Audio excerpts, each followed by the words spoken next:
liability.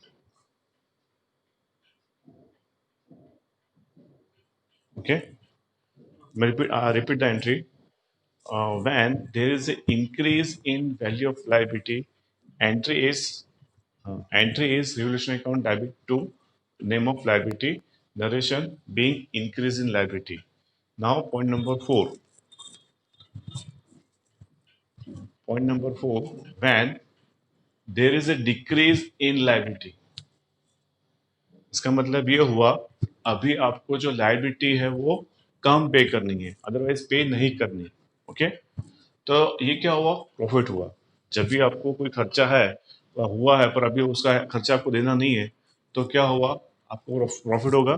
तो जब भी आपको प्रॉफिट होता है तो it is record on credit side. Example कि भाई आपका जो पेमेंट है सप्लायर का, वो सपोज 50,000 है। ओके, पर उसने मार्केट अभी बहुत ही खराब है तो उसको कैश की जरूरत है, तो उसने क्या बोला कि 50,000 की जगह मेरे को आप 48,000 दे दो, 2,000 मत दो, चलेगा, मैं लॉस बेयर कर लूंगा। ओके, तो we are receiving profit of rupees 2,000, उसको पेमेंट करना था 50,000, now we are paying only 48,000, तो 2,000 उसने जाने दिया कि भाई उसको कैश मिल रहा है ना, उसकी जो काम जो कैश का काम था वो निकल जाएगा, तो अपने को बेनिफिट हो रहा है। सो वी आर पेइंग 48,000, तो 50 के जगह आपने उसको दे दिया 48,000। ओके, तो 2,000 का प्रॉफिट हुआ। तो जब भी प्रॉफिट होगा it is record on credit side of revolution account. Okay, so इसमें एंट्री क्या होगी, point number four, when there is a decrease in value of liability, entry is, बोलो, हाँ, entry is name of liability account debit, name of liability account debit to revaluation account, name of liability. हाँ, होते हैं ना, पर वो क्या है कि वो बाद में रूल्स अप्लाई करेंगे तो वो टाइम वेस्टिंग है। ओके, बराबर, नहीं आफ्टर ऑल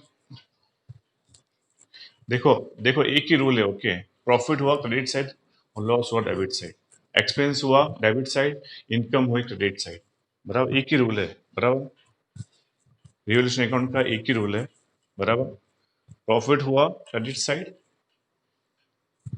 इसमें एक ही रूल है, प्रॉफिट हुआ क्रेडिट साइड, लॉस हुआ डेबिट साइड, और कुछ याद रखना नहीं है आपको। बराबर, एक ही चीज याद रखनी है कि अब प्रॉफिट होगा तो क्रेडिट साइड और लॉस हुआ तो डेबिट साइड। बराबर है, जैसे एग्जांपल, ये जो लायबिलिटी थी, ओके, ये जो लायबिलिटी थी, बराबर, तो लायबिलिटी में क्या हुआ, प्रॉफिट हुआ तो क्या करेंगे, क्रेडिट साइड, लॉस हुआ तो डेबिट साइड। वैसे कोई एसेट्स है उसमें प्रॉफिट हुआ तो क्रेडिट साइड, ओके, और लॉस डिक्रीज हुआ तो डेबिट साइड। बराबर, तो इसमें एक ही रूल है, तो बहुत आपको डीप में जाने की जरूरत नहीं है। तो आपको जैसे आप सिर्फ इतना सा समझ लोगे तो आपको एंट्री खुद आप बना सकते हो। ओके, सो यहाँ पे जैसे लाइबिलिटी है, ओके, तो मैंने आपको अभी एग्जांपल दिया कि 58,000 आपको पे करना था, नाउ यू टू पे 48,000, तो 2,000 का क्या हुआ, प्रॉफिट हुआ। तो यहाँ पे क्या होगा, एंट्री क्या होगी, creditors account debit to revolution account, क्योंकि आपको अभी क्रेडिटर्स को 2,000 रुपीज जो है वो आपको कम पे करना है। Okay, you to pay less of rupees 2,000, तो आपको 2,000 का बेनिफिट हुआ है। So entry is creditors account debit to revolution account. बराबर, phone point number clear all of you. Now point number 5। Okay, point number 5 में कोई आपने एसेट्स परचेस किया है, गलती से उसको रिकॉर्ड नहीं किया, बराबर, तो उसमें एंट्री आएगी पॉइंट नंबर 5 में, when assets is unrecorded in books of account, when assets is unrecorded in books of account, entry is name of assets account debit to revolution account, name of assets account debit to revolution account. जैसे for example कि आपने printer purchase किया 5,000 का, okay, पर वो गलती से उसकी एंट्री नहीं हुई बुक्स ऑफ अकाउंट में। बाद में पता चला कि नहीं, ये प्रिंटर तो इस बार परचेस किया था, उसकी एंट्री की नहीं। ओके, तो ये क्या, वो प्रिंटर बेचेंगे तो आपको कुछ ना कुछ पैसा तो मिलेगा। ओके, तो वो बेनिफिट होता है। Okay, so that's why unrecorded assets record होता है क्रेडिट साइड, और अनरिकॉर्डेड लायबिलिटी रिकॉर्ड होता है डेबिट साइड। तो ये, हाँ एक्सपेंस, हाँ, पर वो आपके पास प्रिंटर अभी है ना, तो उसका आप बेचोगे तो आपको पैसा मिलेगा, 5 की जगह 4 मिलेगा, और 4,000 तो मिलेगा आपको, बराबर।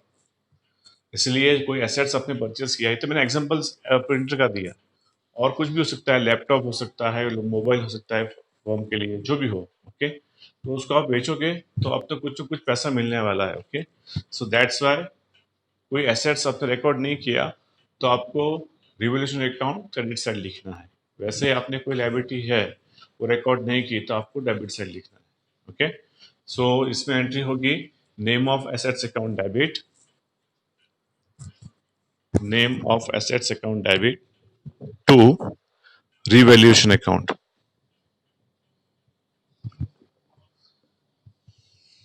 name of assets account debit to revaluation account.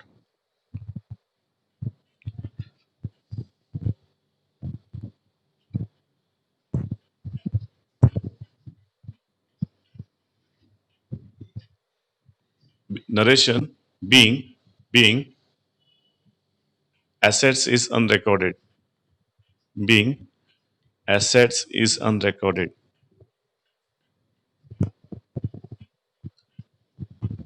Next point, number 6. Number 6 में suppose there is any liability, वो गलती से आपने रिकॉर्ड नहीं की। Okay, so point is when liability is unrecorded,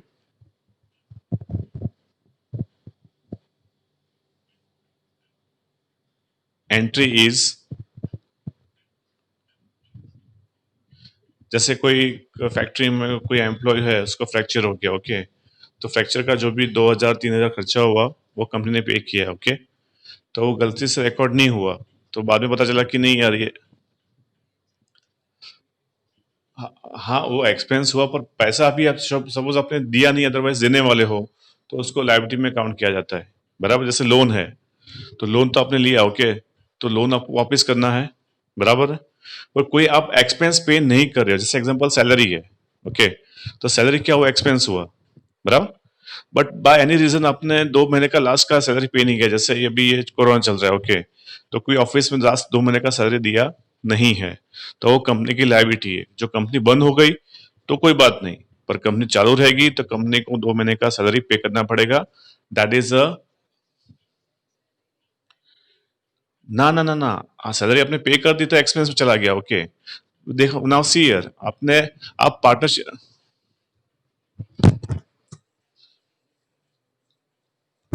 नहीं नहीं, वो एक्सपेंस ही है।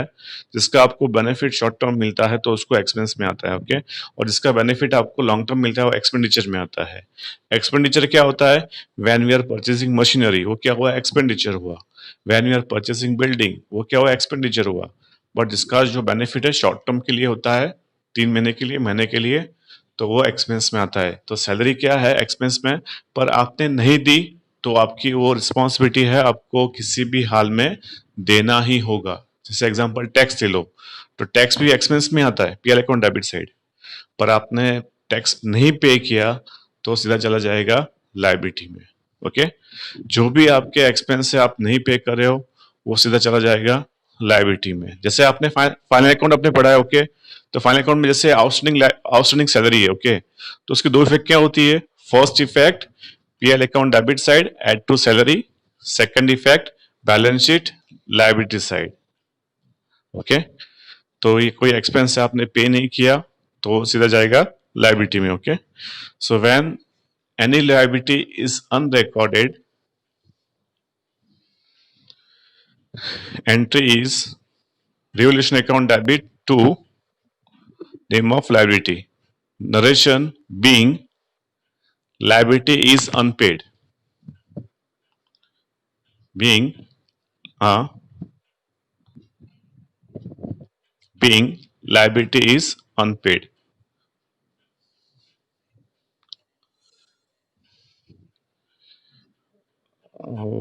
12 की अभी नहीं देनी बेटा, अभी तो सिर्फ 11 की दे दो अभी। आपका सिर्फ एडमिशन, हाँ।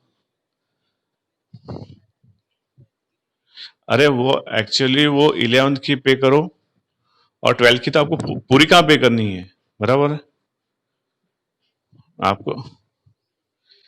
नहीं नहीं नहीं नहीं नहीं, no no no no no, आपको रिजल्ट लेके वो पूछ लेता हूँ मैं, ओके मंडे को, बराबर, मंडे को। नहीं नहीं नहीं नहीं नहीं, 12 का नहीं, नहीं नहीं नहीं नहीं बेटा, 2 मिनट, 2 मिनट, रिकॉर्डिंग चालू है, वो बाद में बात करते हैं, ओके।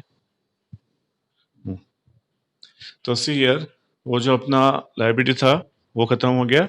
Now expense, okay. तो आउटस्टैंडिंग एक्सपेंस, जो एक्सपेंस आपने पे नहीं किया, ओके। कोई एक्सपेंस आपने पे नहीं किया तो वो किस में आएगा, आउटस्टैंडिंग एक्सपेंस में आएगा, okay. So when there is outstanding expense, next point, when, हाँ वो तो अनरिकॉर्डेड था, रिकॉर्ड नहीं किया, ओके। ये जो है वो रिकॉर्डेड लाइबिलिटी है, बराबर, वो अनरिकॉर्डेड थी। हाँ वो, हाँ देखो, अनरिकॉर्डेड भी लाइबिलिटी साइड ही आएगा, और जो रिकॉर्डेड वो भी लाइबिलिटी साइड आएगा। एसेट्स है, कोई एसेट्स आपने परचेस किया, बराबर है, तो एसेट साइड ही आएगा। पर कोई एसेट्स आपने परचेस किया, हाँ बराबर, तो सेम थिंग ये है कि when there is a outstanding expense, entry is, when there is a outstanding expense, entry is revolution account debit to outstanding expense account, revaluation, हाँ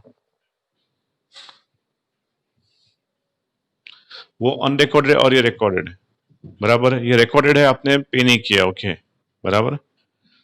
फॉर एग्जांपल जैसे इंश्योरेंस, ओके, तो इंश्योरेंस आपने पे नहीं किया लास्ट 6 महीने का, अदरवाइज कोई आपकी प्रॉपर्टी रेंट पे है, ओके, आपने 6 महीने का रेंट नहीं दिया, तो उसको रिकॉर्ड करना है आपको कि भाई 6 महीने का जो रेंट है वो बाकी है, और it should be credit forward to the next year.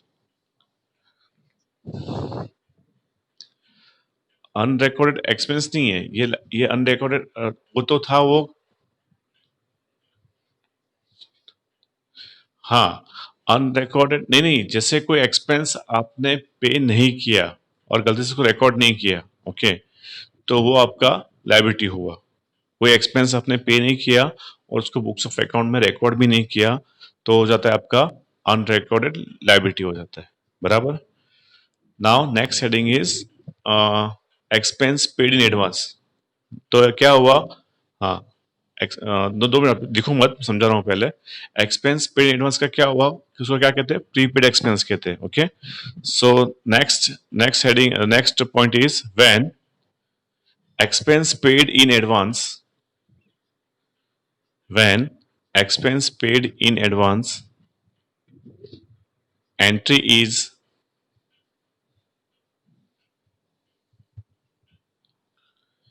Name of expense account debit, name of expense account debit to revolution account, समझा रहा हूं मैं, name of expense account debit to revolution account.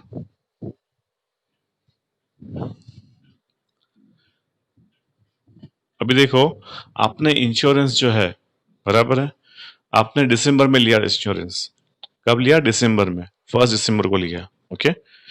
तो अपना जो फाइनेंशियल ईयर खत्म कब होता है, 31 मार्च को, ओके। इंश्योरेंस 12 महीने का होता है, वो कभी 1-2 महीने का होता नहीं है, ओके।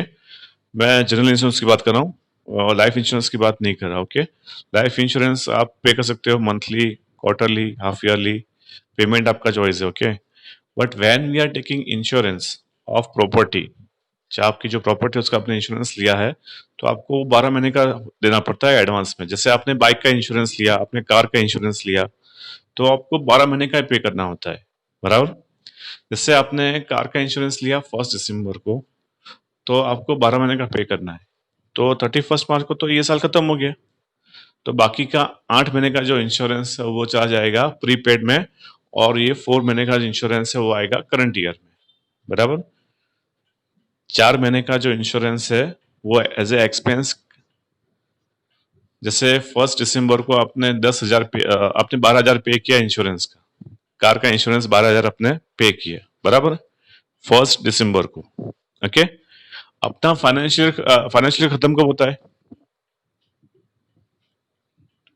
हाँ, 31 मार्च को, ओके। तो ये साल में एज ए एक्सपेंस आपको लेना है 4 महीने का, ओके। तो 12 महीने का 12,000, तो एक महीने का कितना हुआ? 4,000 हुआ। 12 महीने का 12,000, तो एक महीने का कितना हुआ? 1,000 हुआ। तो हाँ, हाँ, तो ये साल का जो एक्सपेंस हुआ आपका इंश्योरेंस का कितना हुआ? 4,000 ही हुआ है। आपने 8,000 तो नेक्स्ट ईयर का पे किया अभी, that is a prepaid expense, okay. And prepaid expense always record on balance sheet asset side, बराबर। No no no no no no no no no, कभी भी नहीं, आप भूल के लगता है अकाउंट्स, ओके। उसका प्रीपेड, देखो आप प्रीपेड का देखो, हाँ, that is called prepaid expense, okay. That is, no no no no no no, expense बाकी हो, आपने पे नहीं किया तो लायबिलिटी गिनते हैं। एक्सपेंस आपने एडवांस पे किया है नेक्स्ट ईयर का, इस साल में पे किया है, तो उसको प्रीपेड एक्सपेंस कहते हैं, और उसको एसेट साइड रिकॉर्ड करते हैं, बराबर। सो प्रीपेड एक्सपेंस कहाँ पे आएगा? बैलेंस शीट एसेट साइड, बराबर। सो यहाँ पे when expense paid in advance entry is, लिखा आपने कि बाकी में लिखवाना? Okay, so entry is name of expense account debit to revolution account, और narration being expense paid in advance, okay, being expense paid in advance, बराबर। now outstanding income, next one is outstanding income, so इसका क्या होगा? when, no no, पहले सुन लो, point ले लो, पहले point लिख लो। when current year income is not received, when current year income is not received, entry is,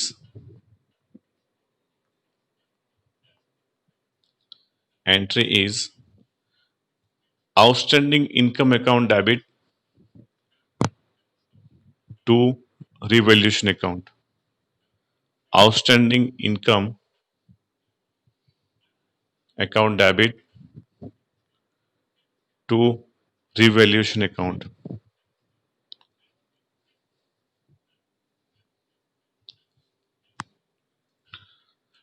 outstanding income account debit to revaluation account, narration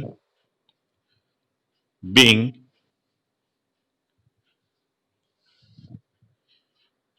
income not received of current year, being income not received of current year। इसका मतलब ये हुआ कि आपकी कोई property आपने rent पे दी है, आपको करंट ईयर का रेंट मिला नहीं है, तो क्या हुआ? आउटस्टैंडिंग रेंट हुआ, बराबर है। जो आपकी इनकम है करंट ईयर की वो आपको नहीं मिली, ओके। तो किस में आएगा? आउटस्टैंडिंग इनकम में आएगा।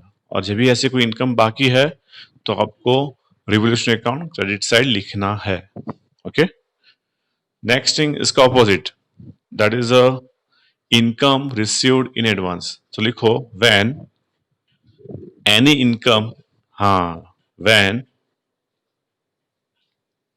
Any income received in advance,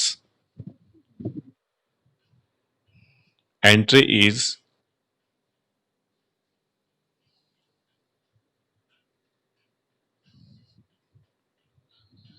revaluation account debit, revaluation account debit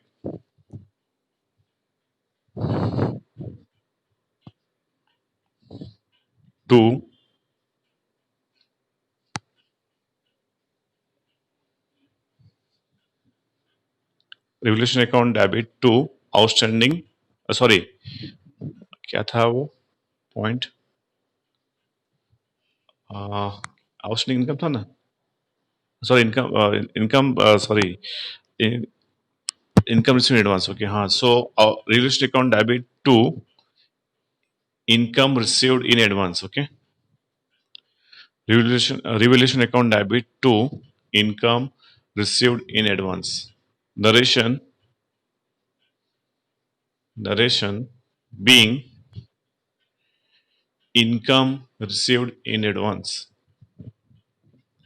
Narration being income received in advance.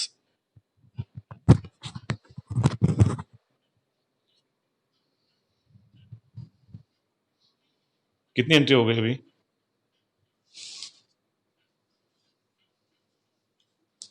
10 हुई ना? 2 मिनट अभी तो हाँ, टेक्स्ट बुक में वही देख रहा हूँ अभी कौन सी बाकी रहेगी अपनी। हाँ देखो, 2 मिनट, आउटस्टैंडिंग लायबिलिटी हो गई एंड एसेट्स हो गया।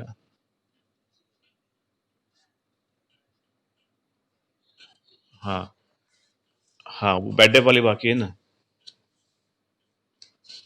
ओके। सेकंड में क्या है वो तो, और एसेट्स हो गया ना अपना, decrease in value of assets नहीं हुआ? हाँ, वो हो गया, ओके हाँ।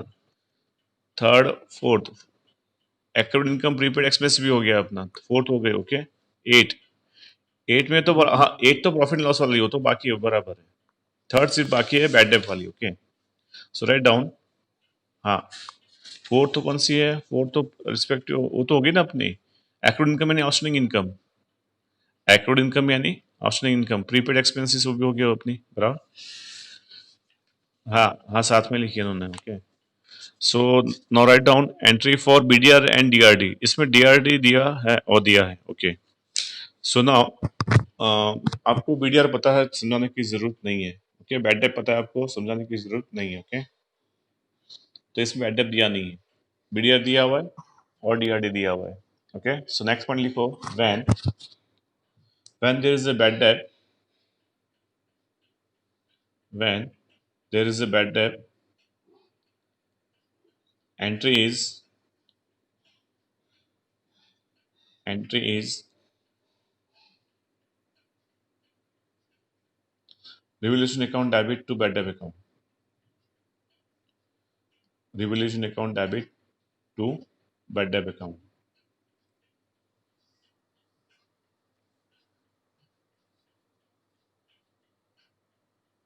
Narration being bad debt written off, narration being bad debt written off.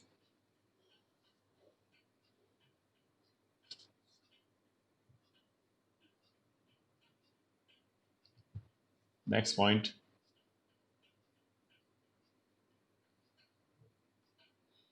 when bad debt reserve is maintained, entry is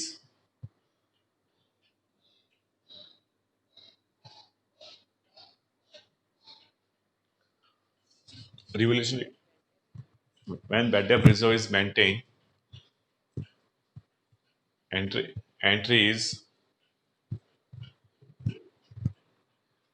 revaluation account debit to BDR, revaluation account debit to BDR account. हाँ, इसका मतलब क्या है कि जैसे for example आप कोई भी बिजनेस ले लो इंडिया में, तो उसमें बैड डेट तो होता ही है, बराबर। आप कोई भी बिजनेस ले लो इंडिया में, इसमें बैड डेट तो होता ही है, specially in Asian countries, okay. यानी आपने उसको गुड सोल्ड किया, आपको पैसा नहीं मिला, that amount is called bad debt. तो हर एक बिजनेस में क्या होता है कि जो उसका रेशियो होता है वो अलग अलग होता है। किसी बिजनेस में 2% होता है, किसी बिजनेस में 5% होता है, किसी बिजनेस में 10% होता है, ओके। तो वो जो ओनर है उसको पता है कि भाई इस बार भी मेरे को ऐसे कोई बंदा मिलने वाला है कि जो पैसा मेरे को देने वाला नहीं है, ओके। तो कुछ लोग डाउटफुल भी होते हैं, और बिजनेस में रिस्क होता है, ओके। तो कभी कभी वो रिस्क लेते भी है मैनेजमेंट वाले, ओके, ओनर्स, कि कोई बात नहीं है भी, धंधा करना है तो थोड़ा बहुत रिस्क लेना पड़ेगा। ओके, तो हेलो, हाँ, तो यहाँ पे जो उनको पता था कि भी लास्ट ईयर भी 5% बैड डेप हुआ था, तो इस बार तो 5% होने वाला ही है। तो जब भी मैनेजमेंट को एक्स्ट्रा प्रॉफिट होता है, तो उसमें से वो बीडीआर का जो पैसा है वो साइड में कर देते हैं कि पता है कि इस बार भी 5%, यानी अच्छा प्रॉफिट हुआ इस बार। ओके, अदरवाइज चलो, बीडीआर का जो एक्सपेंस है वो तो क्या करना ही पड़ता है हर साल। ओके, और आपको जो प्रॉफिट हुआ या नहीं हुआ, आपको बीडीआर तो करना ही पड़ेगा, क्योंकि बैटअप तो होने वाला है। आपको पता है कि भाई लास्ट ईयर भी 5% हुआ था, उसके लास्ट ईयर भी 5% हुआ था, तो एक 5% की एवरेज आपको चल रही है। ओके, तो आपको मैनेजमेंट क्या करता है, 5% का जो है बीडीआर प्रॉफिट में से साइड में पैसा इकट्ठा करता है। ओके, तो उनको पता है कि भाई ये जो बैड डेट तो होने वाला ही है, तो वो लॉस बेयर करने के लिए अपने पास ऐसा होना चाहिए। ओके, क्योंकि ये आपको पता है कि लॉस होने वाला है। जो लॉस आपको पता नहीं है तो उसका कोई प्रॉब्लम नहीं है, पर आपको पता है कि इस बार भी लॉस तो होने वाला ही है, तो आपको पहले से उसका अरेंजमेंट करके रखना है, ताकि आपका जो बिजनेस है वो सुरक्षित चले और सेफली आगे चले, इसलिए। ओके, तो जो बीडीआर है वो डिटेल्स में निकालते हैं। अब देखा होगा बैलेंस शीट में। ओके, पहला स्टेप क्या होता है, बैड डेप। जो बैड डेप हुआ आपको माइनस करना है करंट ईयर का। ओके, उसके बाद आपको बीडीआर माइनस करना है, 5% 7% जो दिया है वो। ओके, उसके बाद लास्ट में स्टेप है डीआरडी। डीआरडी यानी डिस्काउंट रिजर्व ऑन डेटर्स। तो अभी देखो, बैड डेप कभी डीआरडी के बाद माइनस नहीं करते, वो पहले माइनस करते हैं, उसके बाद बीडीआर होता है, उसके बाद डीआरडी होता है। ऐसा क्यों होता है? हम्म, हाँ, नहीं, जो अच्छे डेटर्स है कि जो टाइम पे पैसा देते हैं, उनको कुछ तो बेनिफिट मिलना चाहिए ना। ओके, वो आप जैसे बोलोगे वैसे वो आपको चेक दे देंगे। ओके, तो वो डेटर्स अच्छे हैं तो उनको एक्स्ट्रा डिस्काउंट दिया जाता है, that is called DRD, discount reserve on debtors. Okay, तो ये डिस्काउंट दे रहे हो, वो भी अब कंपनी को लॉस ही है भाई, वो अपना ही पैसा जा रहा है। ओके, आपने उसको डिस्काउंट दे दिया, बराबर है, और लॉस को तो कंपनी को ही है, क्योंकि आप जो उसको डिस्काउंट दे रहे हो, फॉर एग्जाम्पल उससे आपको पैसा लेना है 1 लाख रुपया, अभी आप उसको 5% डिस्काउंट दे रहे हो, डीआरडी दे रहे हो, तो अभी वो पे करेगा आपको 95,000, 1 लाख नहीं पे करेगा, क्योंकि आपने उसको 5% डीआरडी दिया है इसीलिए। तो 5,000 तो आपका गया, आपको तो लॉस ही है। पर आप क्या सोच रहे हो कि मेरे को ये जो बंदा है वो हर साल बिजनेस भी देता है और टाइम पे पैसा भी देता है, तो ये जो मेरी पार्टी फिक्स है, ओके, और अच्छी पार्टी है, तो उसको मेंटेन करने के लिए क्या करना पड़ता है, थोड़ा बहुत ट्रांजेक्शन्स इस तरह से भी आपको करना पड़ता है बिजनेस सेफ बढ़ाने के लिए। ओके, तो आपने जो 5,000 का अपना लॉस बेयर किया है, क्यों किया? क्योंकि वो जो पार्टी है अच्छी है, तो नेक्स्ट ईयर भी अपने साथ बिजनेस बनाए रखे और अपने को ही ऑर्डर दे, इस हिसाब से आपने उसको 5,000 उसका कम कर दिए। Okay, that is called discount on returns, बराबर। तो ये पॉइंट था अपना डिस्काउंट ऑन रिटर्न्स। तो यहाँ पे लिखो अभी next point, when DRD is maintain, entries, when DRD is maintained, discount reserve on debtors, discount reserve on debtors।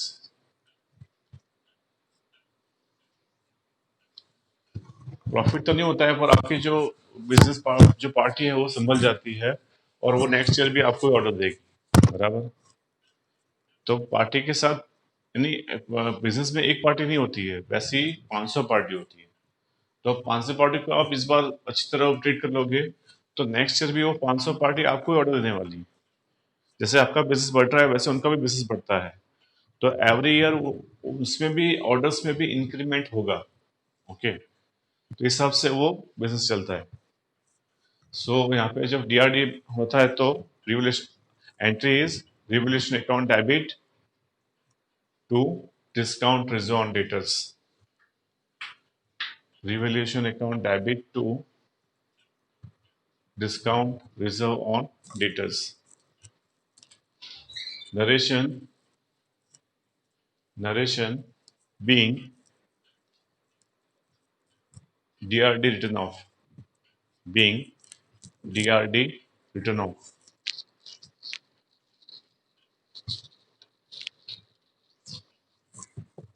उसके बाद दो एंट्री बाकी है अभी, प्रॉफिट एंड दूसरी लॉस की। ओके, सो जब भी आपको प्रॉफिट होगा तो आपको डेबिट साइड रिकॉर्ड करना है।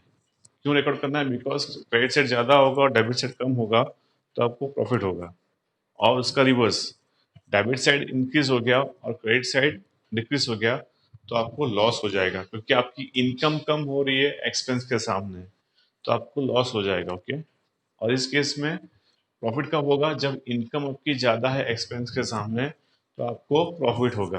ओके, सो यहाँ पे एंट्री होगी रिवोल्यूशन अकाउंट डेबिट, सॉरी पहले पॉइंट लिख लो, when there is a profit in revolution, when there is a profit in revolution, entry is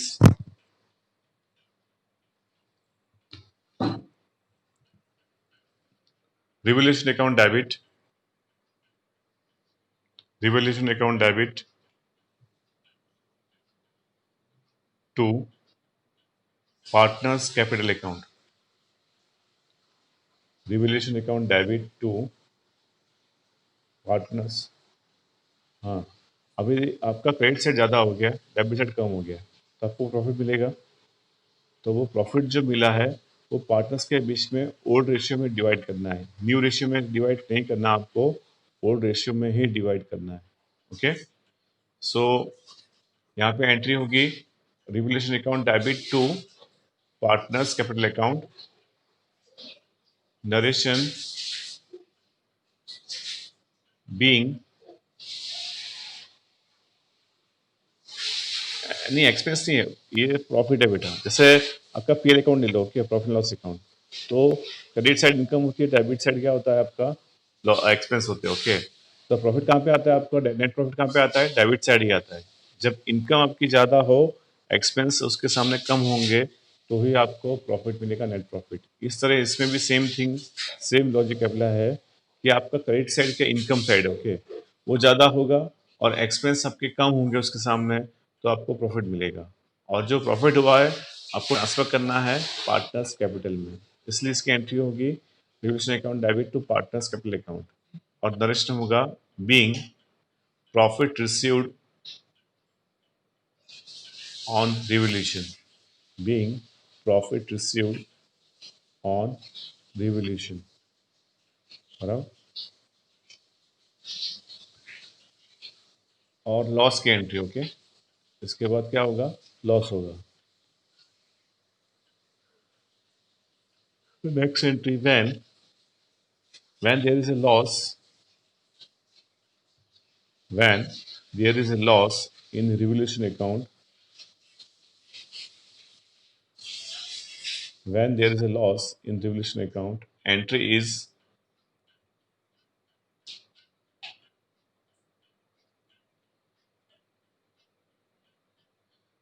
partners capital account debit. इसमें पार्टनर्स कैपिटल स्लैश करंट लिखना, partners capital slash current account debit to revolution account,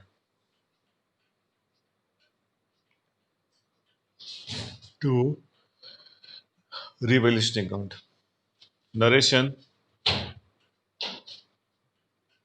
narration being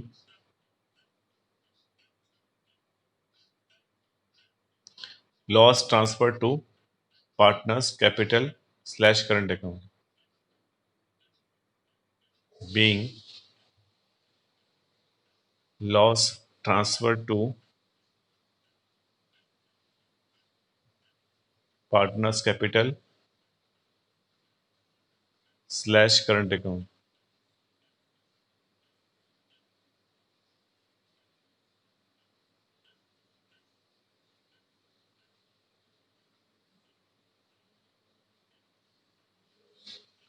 तो ये आपकी यहाँ पे entry खत्म हो गई और दो एंट्री बाकी है, वो दो भी लिख लो अभी। नेक्स्ट पॉइंट, तो देखो आपके एसेट्स हो गए, आपकी लायबिलिटी हो गई। ओके, अभी बैलेंस शीट में क्या रह गया? रिजर्व, रिजर्व रह गए, और दूसरा रह गया आपका deferred revenue expenditure. Okay, reserve कहाँ पे आता है? बैलेंस शीट लायबिलिटी में, कैपिटल के नीचे और लायबिलिटी के ऊपर।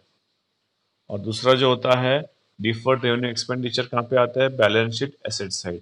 तो ये रह गया अपना। ओके, सो नेक्स्ट पॉइंट, और इसमें आईएम पे लिखो। ओके, ये जो एंट्री है बोर्ड में आती है। Okay, hello,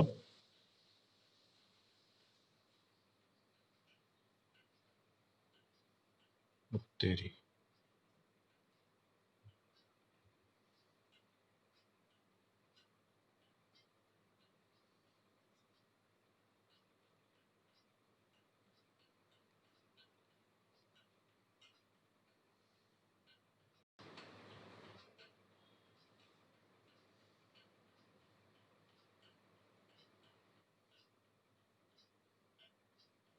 hello.